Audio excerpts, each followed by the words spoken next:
If you like audiobooks or audio shows, check out a free trial of Audible. Just click the link in the description. Welcome to MINDSHOCK True Crime. This is Steven Avery, Episode 5, Critical Conflicts. There are many conflicts of interest in this case, and we're going to be taking a look at them, focusing on Teresa Halbach. This is Bruce McGuire. And Maxwell Powers. And Johnny Mills. And this is our continued coverage of the Steven Avery case. Make sure you're subscribed. If you like our podcast, click the bell for notifications. And you can also donate to our PayPal. Just check the link in the description. And check out our social media sites, Reddit, Facebook, Twitter, and Patreon.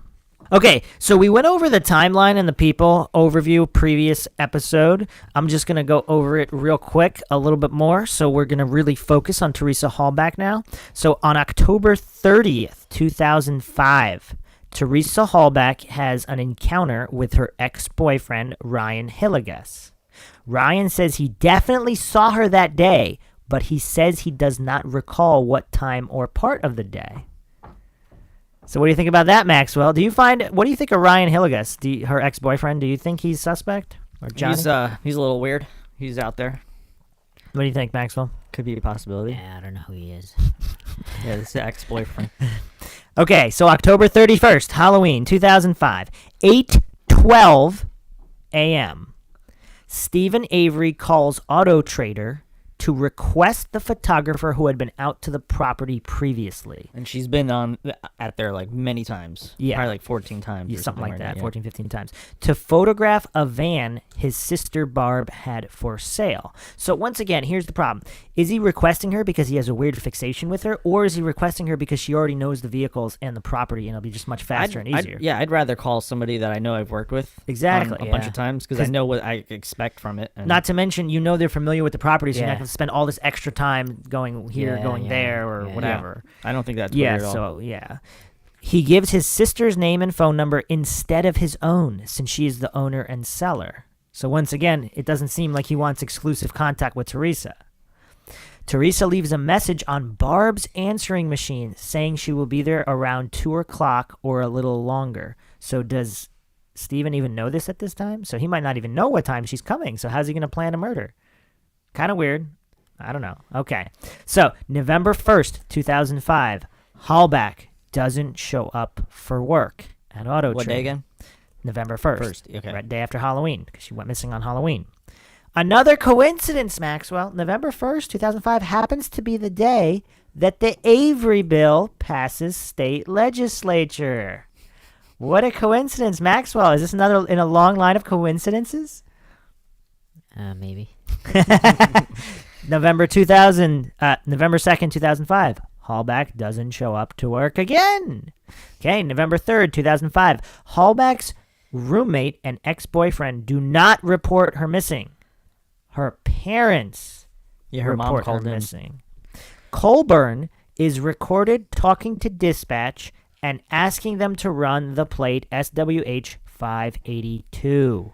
This plate belongs to the missing person, Teresa Halbach. As the dispatch says, Colborn then asks, 99 Toyota? As if looking at the RAV4 in front of him. And dispatch records say, yep. So, Johnny, you've expressed thoughts on this multiple times. Why is Colborn calling in her plate on November 3rd, 2005? And actually looking at the car. What do you mean? Well, he had to have been looking at it or knew what those plates were associated to what car. Correct. And then on trial, he was saying, like, oh, I didn't say that. She said that. And then they play it back for him, and he's like silent. Like, what do you think of that, Maxwell? about that. Maxwell Army. So Army. this police officer is calling in plates. Yeah. And then he's also saying that it's a Toyota, which means he saw the car prior to her being discovered or known that she got missing or anything. And then he said he didn't, on the trial when he's up as a witness, he said, I didn't say that. And then they play it back for him. And then he. So he Yeah, but perjured hold on, himself. Is he being charged for perjury? When plates are given to him, or like someone asked him what a plate is, like doesn't that show up in their database? Like Yeah, it's a but not Toyota? not for him though. I mean, he's physically looking at the car, but her car wasn't discovered until like the 4th or 5th. So, which means he saw the car somewhere prior to it being discovered. Wait, who is this again? The Colborn police officer guy. November 5th at 10:30 a.m. is the official time that the RAV4 So was he saw the discovered. car before it was discovered. Yeah, we're talking about November 3rd here. So and then he said he didn't, but then they played it back for him and he did. Huh. Yeah. That's crazy. The phone call is recorded. You can listen to the what phone call. episode on this is this on Netflix? You could just YouTube it. It's that little. clip Maxwell, is you on- still didn't watch the documentary? No, series? Netflix still gives me the code that I have an error on. and Okay, I can't so watch it. Netflix, if you want to be a sponsor of the MindShock podcast, get your act together and make sure Maxwell's phone works properly. Well, how old is your phone? It's an iPhone 10. Is that the second Nah, latest it's one? just, iPhone yeah. X. Yeah, iPhone X. Or, yeah, iPhone X. Wait, is it 10 or X? I think it's 10. I think it's just Okay, Oh, it's let's iPhone X. focus. Oh, never mind. Okay, so suppose there are some audio clues. So the cars are here is heard in the background of the call. Oh yeah, that was hard to hear though. So we don't, it's kind of, yeah, it's hard to tell if it's on Colburn's side or the dispatch side. So, of course, he denied being in the presence or seeing the car or plates, but he could not explain why he said that. But he did say this: I shouldn't have been, and I was not looking at the license plate. But that's an odd choice of words, don't you Wait, think, say that Maxwell? again? What did he say? It's okay. So when asked to explain this, he said, I shouldn't have been, and I was not looking at the license plate. I shouldn't have been. I shouldn't and I was have been. Not. As if someone told him not to, but he did anyway? And then he's shouldn't have saying been. he That's can't, weird. he's not? How do you explain that? He said this in court. Is this like a Freudian crazy. Is this a Freudian slip where he says I shouldn't have been, as if someone knows that, or should he have been? Some people, some of the conspiracy theorists on Reddit actually believe that Coburn is the murderer of Teresa Halbach. Who is? Colborn. Oh, They think he Can did I it. play the clip real quick Yeah, go ahead. so Maxwell could hear this? Manitowoc County Sheriff's Department, this is Lynn. Lynn, Hi, Andy. can you run Sam William Henry 582? See if he comes back today. Sam William Henry 582. I need two of them, please. Alrighty. Do you speak any Spanish there, Andy? I'm just going to call him the top of the list. It's fine. On call, didn't call me back. You know, when I get in trouble, Andy, I get in trouble. You know? What am I supposed to do? Yeah. My favorite one is in the city of Manitowoc. Yes. Okay, shows that she's a missing person, and it lists to Teresa Halbach. Okay. Okay, that's what you're looking for, Andy? 99 Toyota. Yep. Okay, thank you. You're so welcome. Bye-bye. 99 Toyota. Now that I'm thinking about it, they knew they must have known what kind of car it was, though, right? Because they Yeah. would know what. So now that I'm thinking, But how about did it, Colburn know that? well, they're looking for her, right?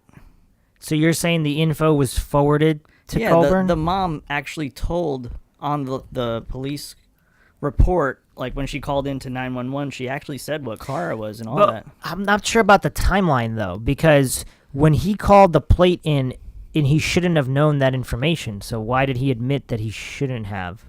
I don't know. What's we don't know the exact timeline, right? So he shouldn't have known that. Otherwise, he would have just said, "Oh yeah, the police gave us all the info and we were looking for the car."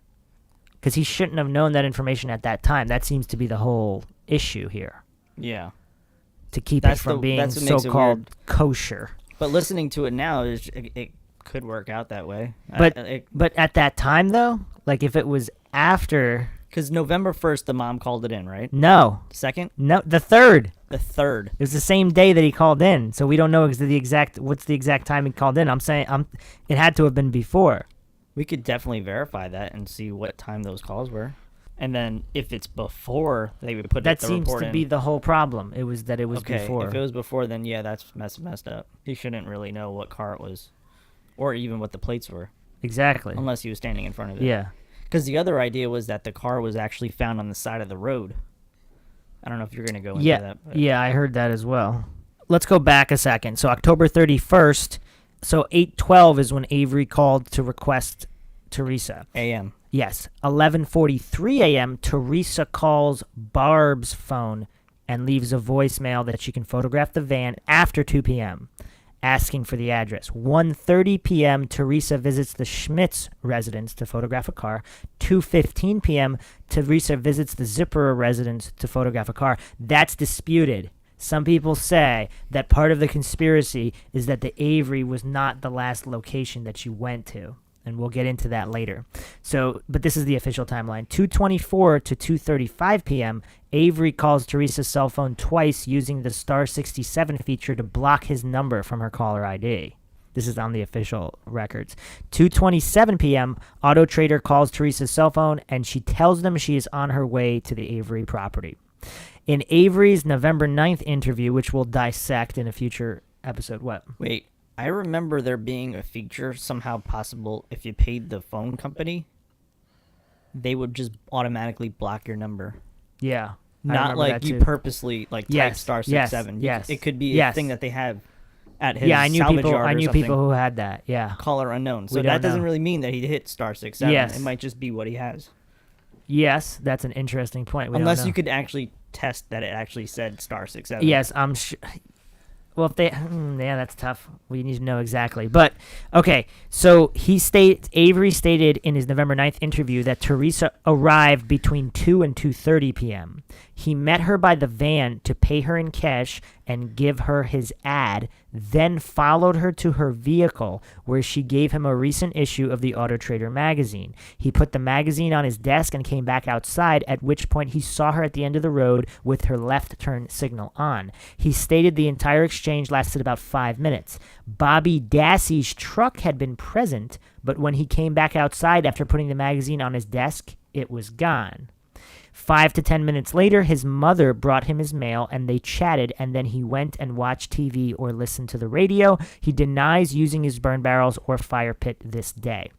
So another interesting point, if his mom was home, and we've seen interviews with his mom seems to be like the nicest, most genuine lady. Like, I just cannot see her being complicit in everything. If he's guilty, it just seems like she is not complicit. That's just my impression. I don't know what you guys think.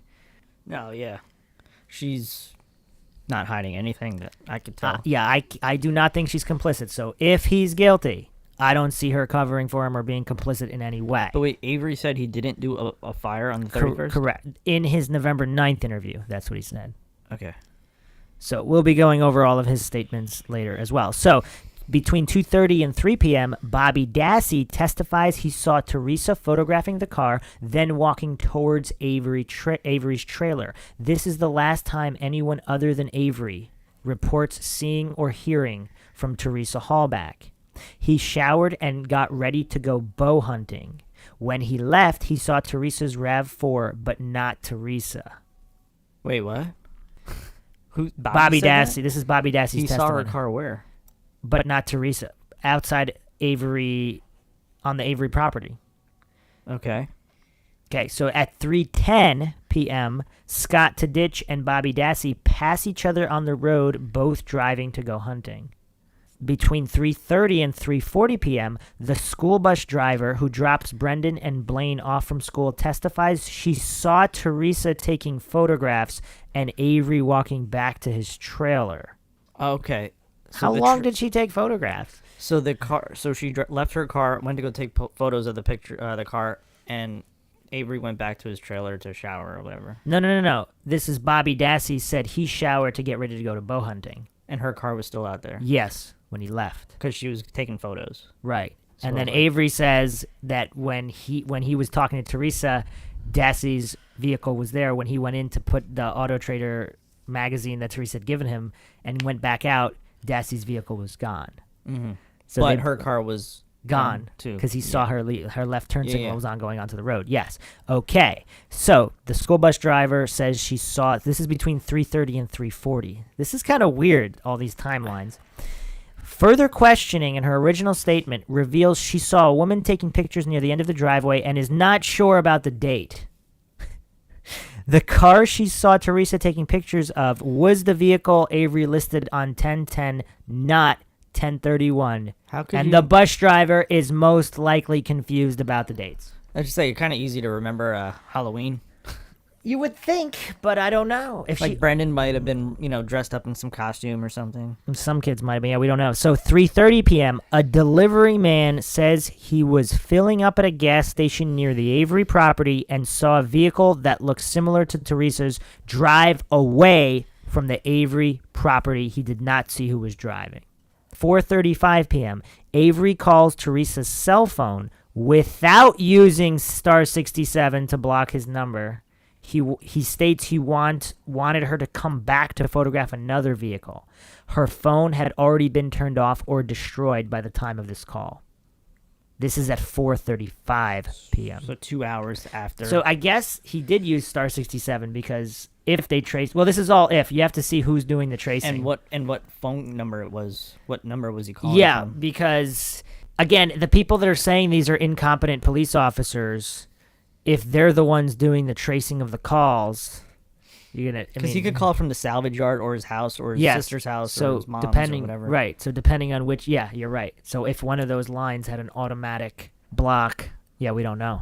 So between 4:30 and 5 p.m., Earl Avery and Robert Fabian both report talking to Steven. He is freshly showered and has changed his clothes. He is acting stiff and quiet. Fabian recalls a fire going in the burn barrel in front of Avery's trailer, where Teresa's phone, PDA, and camera would later be found. Josh Redant, who owns nearby found property, her phone there? In the burn barrel. I thought it was just bones. Josh Redant, who owns the nearby property, also reports seeing a burn barrel fire near Avery's residence around 4:30. Okay, at 5 p.m., in Avery's November 9th statement, he confirms he spoke with Earl Avery and Robert Fabian briefly around this time, then stopped by the Dassie residence to look at a deer Bobby Dassie had picked up from the road as the result of a car accident. Later investigation reveals this deer was actually picked up November 3rd, not October 31st. So there's definitely weird stuff going on. Nobody can remember anything. Maxwell would be in good company. Between 5:30 and 5:45 p.m., Michael Cornley testifies. He calls the Dassie residence and speaks with Brendan around this time. The call is not found on his cell phone records, so he assumes he made the call from his hotel. Between 5 and 6 p.m., Brendan Dassey testifies his mother returns home from work, then leaves to visit Scott Tadych's mother in the hospital sometime before 6 p.m. Blaine leaves to go trick-or-treating sometime after his mother leaves. Brendan testifies he answers a call from Blaine's boss at 6 p.m. 7 p.m., Brendan Dassey testified that Avery calls him and invites him to come to a bonfire. They ride around on golf carts picking up tires and car parts to add to the fire for 45 minutes, then clean up a stain of dark red liquid on the garage floor using bleach, gasoline, and paint thinner. His bleach-stained jeans are later entered into evidence. Now, another interesting point that I have not heard brought up in the Steven Avery case. So, they find the bullet many months later. 4 months later, yeah. Yes, with her blood on it. And then magically, the police want everybody to believe... The Manitowoc County Sheriff's Department want everyone to believe that Brendan and Steven Avery bleached that garage so thoroughly that there's no other DNA of any kind, correct? Mm-hmm. Have you looked at the details of the transcripts and the reports? They actually did find specks of deer blood. So they did. So if that place was bleached, it was not bleached perfectly. And it could be bleached for deer blood. Right, so there shouldn't have been anything of any kind found, and so it's very telling on how selective Ken Kratz and some of these other people are giving out these details. So it's just kind of strange. Either they're criminal masterminds or they're not. You'd have to have both work at separate times to believe that he was guilty. Yet on the other hand, I've seen some theories that are also kind of interesting where people believe someone, not the Manitowoc County Sheriff's Department, someone set him up, and the Manitowoc County Sheriff's Department are just that incompetent and bumbling and happy to put Steven away, that they're following planted evidence that someone else planted without questioning it. Yeah. And they just find it convenient. What do you think about that, Maxwell? It's interesting. Do you think, Maxwell, do you think somebody else could have planted the evidence, the police find it and don't question it and really think it's Steven Avery? So there's theories where the Manitowoc County Sheriff's Department, they would not be complicit in this conspiracy or cover-up. They want him to be guilty, so they don't ask questions when the evidence points that way, even though the evidence is obviously planted, but it might have not been planted by them. Once again, it's highly unlikely given who's discovering this evidence, which we'll get into shortly, with the conflict of interest involved. Any thoughts on that, Johnny? No. Go on. Okay. Let's do it. So, 9 p.m. According to Avery's November 9th interview, Avery went to bed around this time. He watched the news and pornographic movies until about 10:30 p.m. when he went to bed. How do they know that? Well, I guess he said it in his November 9th interview. We're going to have to dissect that interview. 9 p.m. It's funny. He's like really open. Well, that's the thing. People point to him. Everything about him seems like he's telling the truth. Like, he admitted it when he killed that cat. He admitted it. Yeah. When he drove his cousin off the road and pointed a gun at her, he admitted it. Yeah. So it's like, it's kind of weird if he's just honest about everything. 9 p.m. Barb Janda calls Avery to make sure Dassie is wearing a jacket and asks that he be home by 10 p.m. Who called? Barb Janda. His sister? Janda? Yeah. While he's sleeping? At 9. Well, I suppose he went to bed around 9. So he's watching porn. And Well, then his sister calls and says, make sure you have your jacket Well, on. at 7 p.m., Brendan Dassey said that they were driving around on golf course for 45 minutes, so that would be around 8. So if they got their times messed up, there's obviously some messed up times going on, because it seems like Steven Avery got confused about which day the deer was hit, unless he's a criminal mastermind genius and he wants to make it look like he's confused about it, but whatever. So also around 9 p.m., Jody Stachowski calls Steven again, and they speak for 15 minutes. Jody, who's that? Jody Stachowski? Maxwell? Just skip that, This is Jody Stachowski. Avery, make sure you have your coat Yes, on. Jody Stachowski was Steven Avery's fiancée. Fiance. Okay, so he was divorced with the first wife, right? After, like, prison or during the first time around. Jody Stachowski was his fiancée at the time. Maxwell, you should know that. You're always on the ball. Come on, man.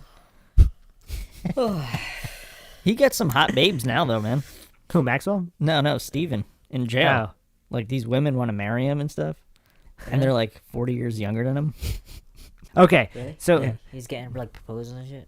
Yeah, I mean, he almost got married a few times. So between 9:30 and 10 p.m., Blaine Dassey states he got home from trick-or-treating and found Barb, Brendan, and Bobby all home. He saw Steven outside near the burn pit with a fire going. 10 p.m., Brendan testifies he returned home and talked to his mother before going to bed.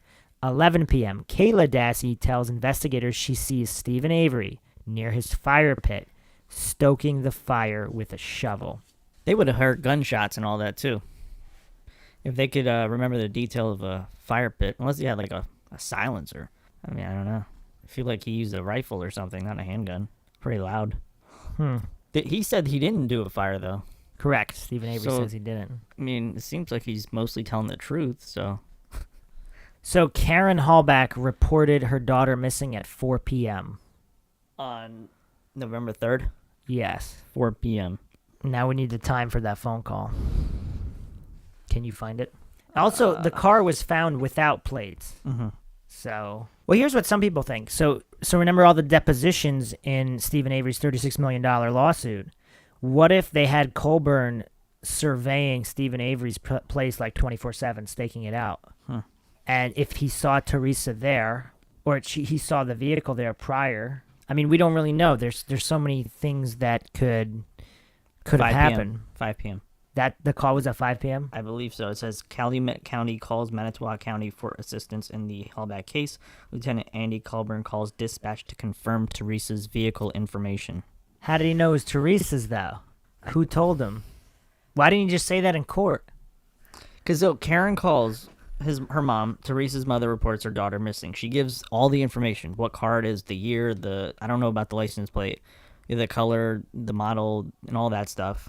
So now the police report, they have all the information about the car and who it belongs to, Teresa Halbach. So if he calls in just to confirm, like, okay, this is the license plate, this is the car. But here's the this is other. what we're looking yeah, for. but that doesn't make any sense though, because if he would just say, "Well, what's Teresa's info? Like, what's the vehicle number? What's the plate number for the missing woman?" Like he's saying it as if he's looking at a vehicle and he doesn't know who it belongs to. The context doesn't make any sense. It's like he didn't even get the information that there was a missing person Right. yet. He's just like, oh, 'Cause there's otherwise- this car here. Who's it? Yeah, the context doesn't make any sense. Because if it was really that simple, he could verify it in court. He could just say, "Oh, well, I was given this information, and then I was calling to verify this information." But he didn't say that because maybe nobody could back that up because that's not what happened. I mean, it's just shady all around. It'd be interesting to hear what if he were to answer what happened after that, or, like with the car. Yeah. But he never answered. Couldn't remember that it even happened. Okay, actually, here we go. What time was that call? 5 p.m. Supposedly. Calumet County officers claimed that the call informing them of a missing persons report came in between 6:30 and 7 p.m. So not 5? Right. Yeah, I only looked at one source, so I don't know who's right. And this call about the plates was from his cell phone, not the police radio or the station phone. He's using his cell phone. I think So that's fine, right? I don't know. Wouldn't that listened- mean it was outside of it? Wouldn't that mean he was outside of his vehicle? Yeah, but like I listened to like a half an hour of police reports from that day. Most of the people were calling in, like the police officers or different county figuring stuff out. It wasn't like a CB radio or anything. But here's the thing. He got the call. She was reported missing in Calumet County, not Manitowoc. The mom. Right, because Teresa's from where? She's not from Manitowoc. She's from Calumet. She called Calumet, yeah. And Calumet didn't inform them until 6:30 p.m. Calumet, Didn't inform Manitowoc. Manitowoc until Okay, 6:30 p.m. and he called in at 5? Is Correct. that still true? Well, I don't see that here. Where did you find that? It was on Reddit. Okay. So yeah, and she reported missing at 4, and they received the call at 6:30. So Manitowoc County, why would they need to be told anyway if she's supposedly possibly missing? Actually, 'Cause they she was said at Avery's. Yeah, Avery. Yeah. Okay. So Calumet only told them at 6 or 6:30 or whatever, but Colborn supposedly called them up at 5. Yeah. That's pretty random. Within an hour of being reported missing. Huh. Interesting, right? Yeah. Either way around, that doesn't really make a lot of sense. Yeah, Calumet County called Manitowoc County for assistance, and they speak with Avery and Teresa's other 2 appointments, Schmitz and Zipperer. So on November 4th, 2005, search efforts for Teresa include helicopters flying over the Avery property and hanging flyers around town. Okay, so this is a point of contention as well. There's video from those helicopters, correct, Johnny? It's not clear on whether or not they're before or after, though. November 4th. The car was found on the 5th. 5th, yeah. It's not clear on whether the helicopter shots are before. Oh, There's yeah, ones that are well- definitely after because they have the cover Correct. covered Yes. in tarp and whatnot. So, yes, the we have to narrow down and find that footage. We will get on that and try to find that footage to see, because I know there were rumors early on that vehicle was not there on the 4th. I've seen some videos where the car is not there, Yeah. but I don't know if that was taken like after they removed the car or if it could be actually before they found the car. But it was obviously put there by somebody. So on November 4th, Lieutenant Lenk also visits Steven Avery's trailer and briefly enters to look around. Avery states Teresa entered his trailer where he paid her. Officers canvass the area for information on Teresa's whereabouts. They do a flyover of the Zipperer property, the Avery property, and any roads Teresa may have taken back home or to Green Bay. Blaine Dassey states in his November 7th interview that Brendan and Chuck left for the cabin in Crivets this night on the 4th. But on November 5th, 2005, in Avery's interview on the 9th, he states that on November 5th, 6 a.m., that he and Dolores Avery, his mother, leave for the family's cabin in Crivets. 10:15 a.m., volunteer searchers discover Teresa's vehicle in the Avery salvage yard. Officers perform a 10-minute sweep of Avery's trailer, an 8-minute sweep of Avery's garage during an initial cursory search for any signs of Teresa. At 7:30 p.m., Calumet and Manitowoc County officers search Avery's trailer for 2.5 hours, putting the search on hold as it gets late and the weather worsens. Okay. and they don't find anything. So the helicopters that flew over the Avery lot, so I have information here, they're taking pictures, so they may or may not be video, but there's definite photographs. And this was an Eagle 2 rescue and a police chopper. We're not going to get those images, though, are we? Or are they out there? I don't know. We'll have to try to find them. I remember seeing them somewhere, but I don't know if they were images of the actual area where the vehicle was found or not. Brendan was informally interviewed by police on November 4th as well. When questioned, Brendan tells police that he never saw Teresa Halbach after getting off the bus and this is when he was questioned on the 4th. So we got to keep track of all these changing storylines. That he never saw Teresa Halbach after getting off the bus and didn't know anything about her until seeing the news about her missing on TV. The Halbach family begins looking at Teresa Halbach's phone records and financial transactions. Teresa Halbach's roommate and ex-boyfriend supposedly guessed her username and passwords and printed out these records. And they began hanging and distributing missing persons posters. So on Action 2 News at 5 p.m., the RAV4 is shown in the report with the license plate. But we're on November 4th now. Okay. So the next day. Teresa Halbach was at 3 different private homes taking pictures of cars for Auto Trader. The state claims the last stop was at Steven Avery's home. She was there to photograph a red 89 Dodge Caravan. Steven says Teresa Halbach had been there several times in the past year. Steven says the police didn't ask him for a polygraph, but they did ask to come in and check the house, and he let them. Karen and Mike Halbach were also interviewed. Karen says, "It's very odd that we didn't hear from her for 2 days when she didn't return calls, you know." Mike says that after the 3rd stop is when she stopped answering the phone or stopped making calls. She hadn't listened to any voicemails after that. She didn't make any credit card transactions, so we don't know what happened after that. The grieving process, could last days, could last weeks, could last years. Hopefully we find answers as soon as possible so we can, begin to hopefully, move on. They talk like JR. Hopefully, with Teresa still in our life. Ryan Hillegas, Teresa's ex-boyfriend, to a search group said this: "If you do find anything, say you find the truck, say you talk to somebody that has seen her or made contact or knows her whereabouts or anything, don't touch anything. Make sure, it's very important, I guess, don't touch anything. Get a hold of either the detective or the dispatch in Chilton and just, tell them you're really concerned and you found this and they can take care of getting a hold of who we need to." Ryan Hillegas appears to have 3 scratch marks on his left hand during the interview. What do you think about that, Johnny? Yeah, some people are speculating those are nail marks. Could Maxwell? be nail marks. I'm completely lost right now. You mean like all times? Maxwell Army. I don't know. Who are we talking about right now? Ryan Hillegas. Hillegas. Yeah, Teresa Halbach's ex-boyfriend. Oh. When Mike Halbach was interviewed again, he said, "I don't know what to hope. I don't know if you want to find a vehicle and she's there. I don't know if you want to find nothing and hope that she's somewhere still alive. We don't know what to do. I don't know what to hope." So this was on the 4th. So on the 5th, so this is when, once again, 6 a.m., Steven stated in his 9th interview that on the 5th at 6 a.m., he and his mother leave for the family's cabin in Crivets. So at 10:15 a.m., this is when the vehicle was discovered. And let's get into that. So Pam Sturm. So this is a former private investigator and Sheriff Pagel's cousin. Discovers Halbach's SUV inside Avery's auto salvage yard after 20 minutes of searching 4,000 cars. That's pretty quick. They walked straight to it, though, and she said that God led the way. Oh, I didn't even hear that. Really? Yeah. I didn't. Oh, yeah. I completely. I missed that. Bruce had a Maxwell moment. Yeah. God led the way. What do you think of that, Maxwell? God led the way past 4,000 cars to exactly her vehicle. Oh, damn. By the way, people have searched there, before, and yes, they didn't say anything. The car wasn't there before. Hold on. Explain this situation. What the hell?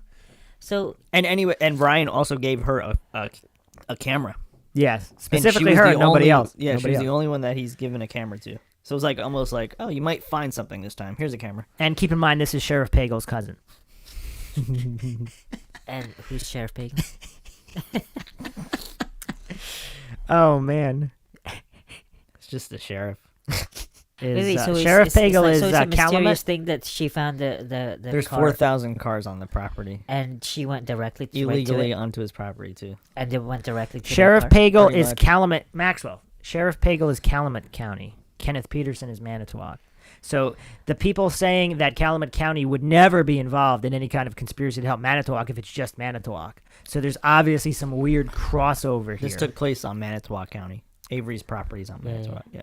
I'm still thinking about this. God led me to this thing. Well, also, because of the conflict of interest, Calumet County was supposed to be the overseers on Steve Avery's property because you're not supposed to allow officers who are involved in a $36 million lawsuit Huh.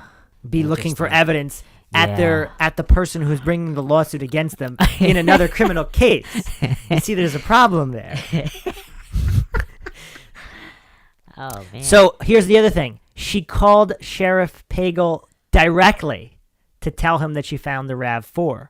She asks and confirms that there are no plates on it and that it's a little covered up.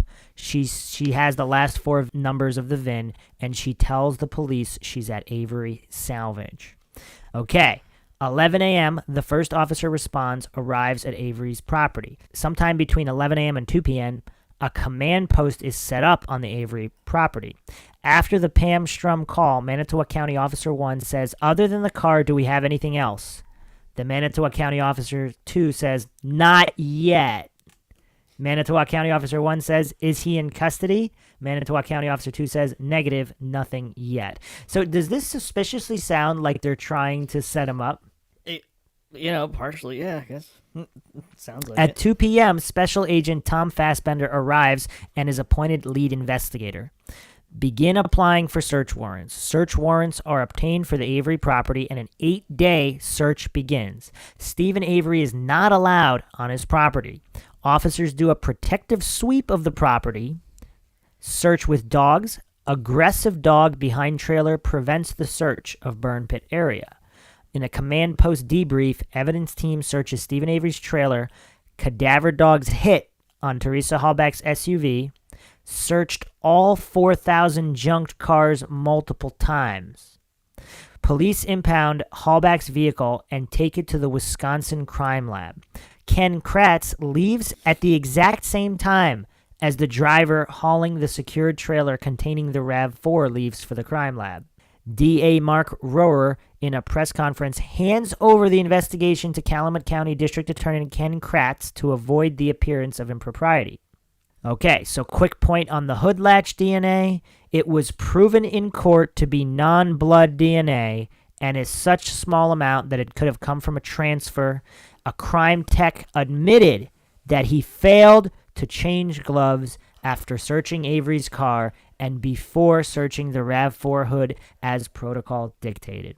So in our next episode, we'll actually be doing a dedicated episode on DNA testing, how DNA testing is done, how it's identified to certain people, and going over all of that in the case. So we'll save a lot of that for that. But all of the people saying, oh yeah, his DNA was on the hood latch, was it really? If it was admitted that it was transfer DNA by the DNA lab techs, we're going to still keep saying that his DNA is on the vehicle? Okay, so that was November 5th. Busy day. I wonder if there are any criminal DNA investigators, meaning like, let's say a person that does kill people, but they're also like, they work as a DNA, that tests DNA. They'll never find their own DNA on it. They could just mess up the... Someone who works inside the... That's Yeah. pretty cool. That makes a good movie. Why are you always talking about movies? We're trying to do a podcast about real life, and you're always talking about what makes a good movie or not. Max was obsessed with movies. Okay, November 6, 2005. Between 8 a.m. and 9:47 a.m., officers search Avery's garage and collect spent bullet casings, swabs of blood evidence, later tested and not linked to Teresa. Very important to note. The evidence, the blood collected on November 6th, did not match Teresa Halbach. Okay. Calumet and Manitowoc County officers enter Avery's trailer, 20 minutes, collect a list of items noted during the previous day's search.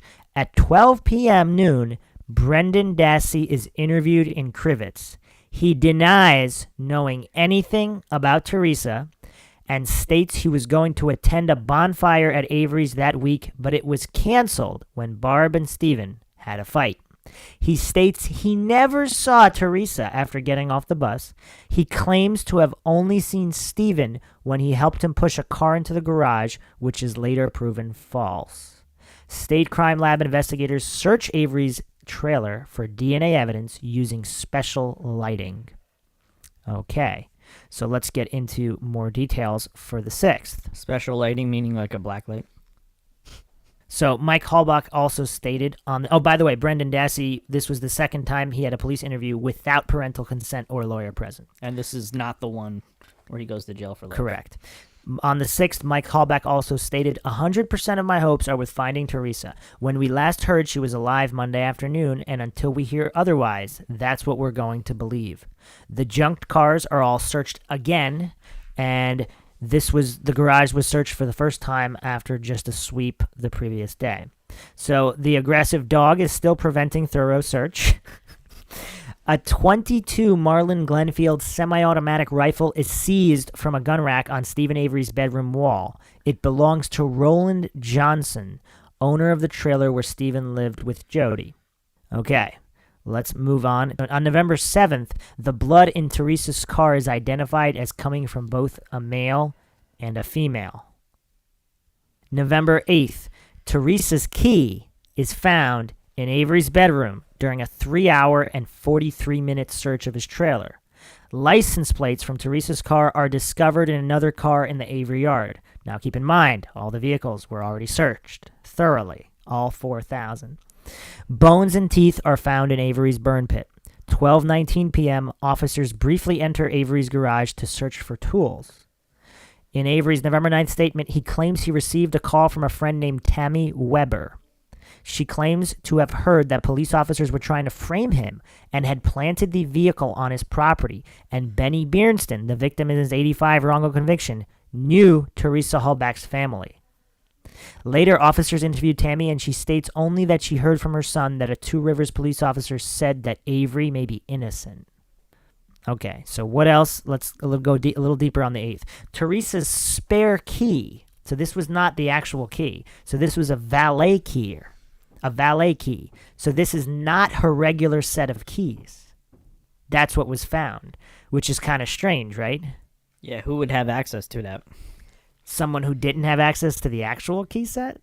Because wouldn't Steve... Like when you think of your spare key, where do you keep that? At home. Yeah. You don't keep it on the key, correct. It's at her house. Yeah, and you definitely don't keep it in the vehicle, because what if... Yeah. Yeah, it's weird. Unless she does on Maura Murray where she leave this key on the tire or something. Okay, so this was found out in the open in Steven Avery's trailer inside his bedroom by guess who, Maxwell? What? James Lenk and Colborn, who weren't even supposed to be in the trailer. In a spot that had previously been checked many times and had no prints. Not Steven Avery's or Teresa Halbach's. It also did not have any of Teresa Halbach's DNA on it. The only DNA on the key was Steven Avery's. Once again, sweat transfer DNA and of the like. Also, dust has DNA. We'll be going into this in detail in the next episode. But if the key was just rubbed against something that was Avery's, it would have his DNA on it. In no way does that conclusively prove that he even handled the key. Yeah. So, yeah. Teresa's license plate are found in a junked vehicle on the path to Steven Avery and Brendan Dassey's residence. William Brandeis, a volunteer firefighter, was the one who found the plates. From Sheriff Pagel at a press conference, investigation is changed to a criminal homicide investigation. Pieces of human bone and teeth. If somebody were to frame him, why would they take the plates off? So they wouldn't find the car? No idea. No idea. And they just dump it into another car? Yeah, so You have to use a pieces screwdriver. In So pieces of human bone and teeth were found on the Avery property. The key that was used to start her vehicle was also found in Steven Avery's bedroom. Re-emphasizes that Manitowoc County's only role was to provide resources when needed. And then he makes a reference to a list of items provided that this is the only scope. Crime Lab finds 6 male blood spots in Halbach's RAV4 and a significant amount of female blood in the cargo area. Hundreds of officers and citizens, including Teresa Halbach's roommate and ex-boyfriend, search Avery's property. Is that normal? To have citizens, like, are you gonna let the ex-boyfriend or roommate of a victim search the accused's property? Do you find that kind of strange, Maxwell? Yeah, it's kind of weird. But What if they plan when evidence? it comes to when it's like a small town, everyone gets into each other's business. Do you want a small town with 90,000 people?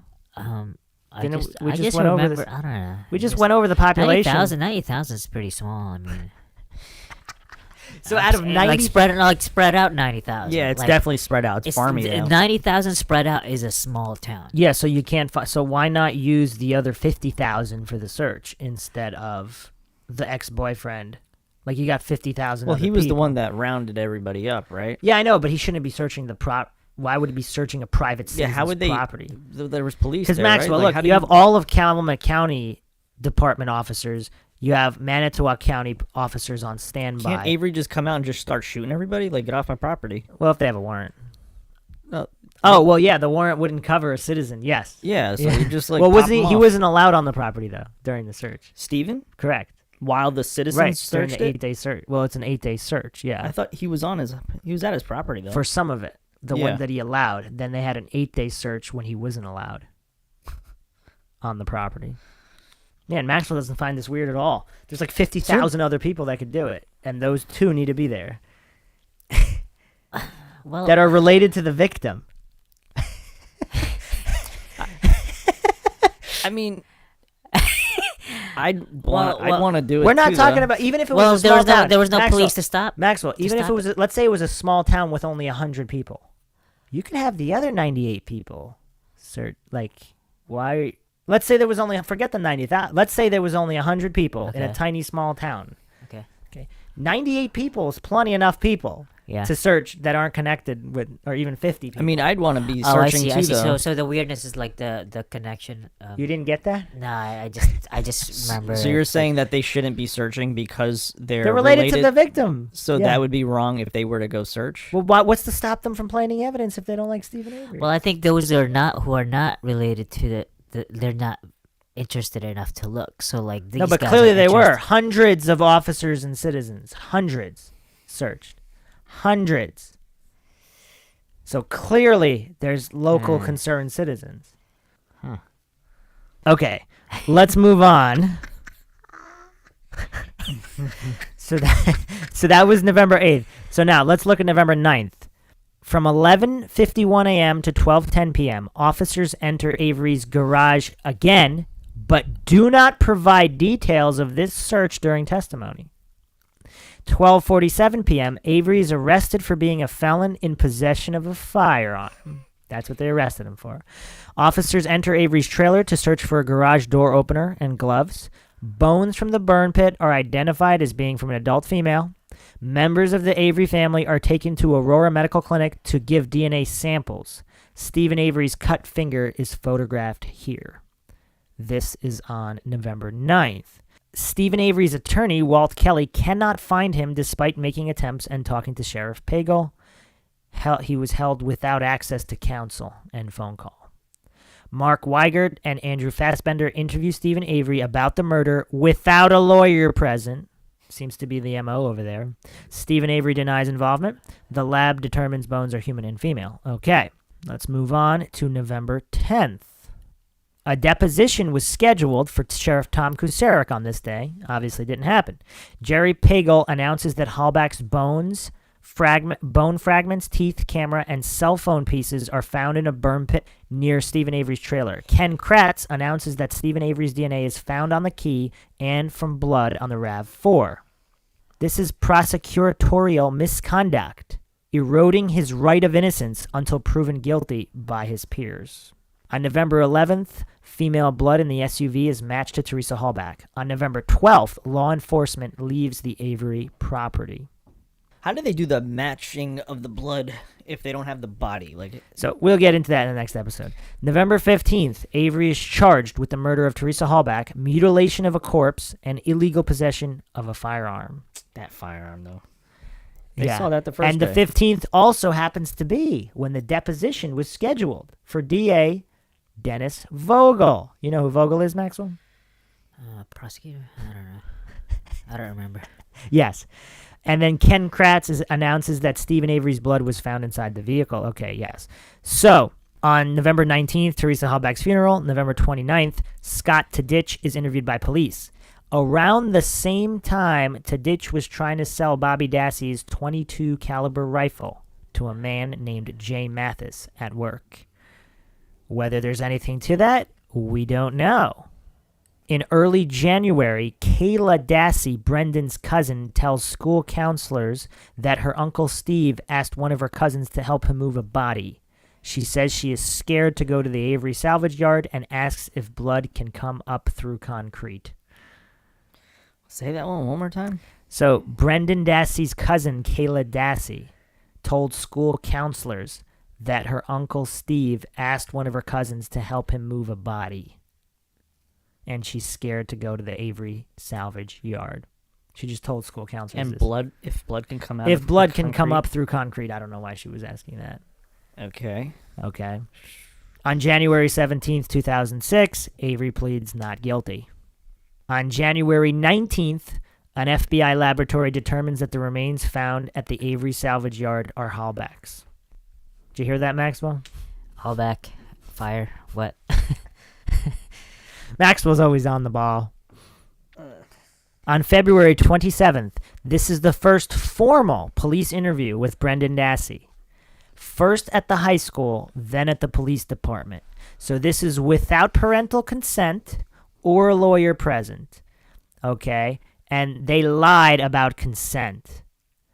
Okay? The officers give the 16-year-old a lot of information and badger him for hours until he repeats it back the way they like it. Do you think that was an accurate description of that so-called interview? Yeah, I think so. Yeah, it's pretty messed up. So on March 3rd, 2006, Brendan Dassey is arrested and charged with being party to a first-degree homicide, sexual assault, and mutilation of a corpse. Oh, wait, that was on March 2nd. On March 1st is when On March 1st is the second formal police interview with Brendan. No parents or lawyer, and it's the same thing. They give him a whole bunch of info, and then they want him to repeat it. And then another search warrant is issued for the Avery property. This is when handcuffs and leg irons are found. Also taken into evidence are Brendan's jacket, shoes, and bleached jeans. 2 bullets are found in the garage. This is like 6 months later, though. Yes, Or it was like March 1st. Yeah, 5 months later. So 2 bullets found in the garage. One has Teresa Halbach's DNA. And the initial 8-day search found nothing. 4 months later is this magic bullet. So then, yes, March 2nd is when they arrest Brendan Dassey. Kratz holds a press conference and does a very dramatic reading of the coerced and false confession of Dassey to shock the local viewers into picking sides, in this case with false horrors. Once again, prosecutorial misconduct of supposed to be innocent until proven guilty. On March 8th, sexual assault, kidnapping, and false imprisonment are added to Steven Avery's charges. On March 30th, Scott Tadych does an interview with Calumet County Sheriff's Department, who described him as short-tempered, angry, and capable of murder. That's kind of an interesting way to describe someone, Maxwell. What do you think? Yeah, it's kind of weird. Okay. On April 3rd, swabs are taken from Teresa Halbach's RAV4 hood. On May 13th is the third formal police interview with Brendan Dassey, this time at the behest of his public defender, who did not attend. And after his private investigator coerced Dassey into changing his confession of innocent back to guilty, the one they needed to justify the evidence in Steven Avery's trial. On December 20th, 2006, Dean Strang and Jerome Buting, Avery's attorney, find an 11-year-old vial of Steven Avery's blood. The vial's seal was broken along with the entire chain of evidence. The seal on the outside styrofoam box and on the inside cardboard box were both broken. Lenk had signed in the evidence, so he knew it was in the office, unguarded. Who's Lenk, Maxwell? Some officer. Is he like the main dude or something? Yeah, he's lanky. On January 29th, 2007, part of the pretrial ruling, Manitowoc County Circuit Judge Patrick Willis dismissed 2 of the criminal charges against Avery, first-degree sexual assault and kidnapping. On January 30th, Willis rules that Avery's lawyers are free to tell the jury about the old vial of Avery's blood. On February 2nd, 2007, Willis denies a request by Avery's lawyer to delay the trial to allow testing on the 1996 sample of Avery's blood to bolster the defense's theory that Avery is being framed by the Manitowoc County Sheriff's Office for Halbach's murder. That's kind of weird, right? You can't delay the trial to find evidence to clear your client. That's kind of weird, right? Shouldn't the defense be allowed the opportunity to actually defend their client? Yeah, and he's already in jail, so... I know. It's kind of weird. February 9th, 2007, Steven Avery's trial begins. So this goes from February 9th to March 18th. So a jury of Manitowoc County residents is picked, and the trial is held in Chilton at the Calumet County Courthouse. So listen to this, Maxwell. On the jury, one of the jurors' son actually worked at the sheriff's office. Okay. Would that qualify as a trial of peers for Steven Avery? And another juror's wife worked at the clerks of court's office. Like I said, it's a small town. Well, there's 89,990 some other people to be on. No, that is kind of weird. I was just joking a little bit. So it was 19 days. There were 59 witnesses. Avery's lawyers contend that Manitowoc County Sheriff's officers planted evidence against him in retaliation for a lawsuit Avery filed against the county seeking $36 million for the wrongful conviction. After being charged with the murder, Avery settled the $36 million lawsuit for $400,000 in order to pay for his private defense lawyers in Halbach's case. And there's also some shady business where the whole Halbach situation, they wanted to prevent him from even getting the $400,000 so he couldn't afford lawyers. There's a lot of shadiness in this case. Boy, he gonna get like $100 million when he gets out. So on March, if he gets out. Yeah. On March 18th, Avery is found guilty of intentional homicide and being a felon in possession of a firearm. He is acquitted of mutilating a corpse. So 6 men and 6 women deliberated for 22 hours over 3 days. So 7 out of 10 voted not guilty. 2 guilty, 3 unsure. So And the that was evidence initially, and then before they agreed on 12-12, so they just That's kind of crazy. argued until they kind of got him. So, yeah, so the majority thought he was not guilty initially. And one guy had to like back out, right? And that's how they knew Yeah. that info Yeah. because of a family So issue or Brendan something. Dassey's trial was between April 16th, 2007, and April 25th, 2007. Seems short, these trials. Like a month? Less than a month. On April 25th, Dassie is found guilty of sexual assault, party to a homicide, and mutilation of a corpse. Because he said he did it? Yeah. June no 1st, Avery is sentenced to life in prison with no possibility of parole. On August 2nd, Dassie is sentenced to life in prison with possibility for parole in 2048. Damn. On August 24th, 2011, Avery's murder conviction is upheld by the 2nd District Court of Appeals. On January 30th, 2013, a state court of appeals rejected a request from Dassie to get a new trial. On August 1st, 2013, the Wisconsin Supreme Court denied Dassie's bid to review the case.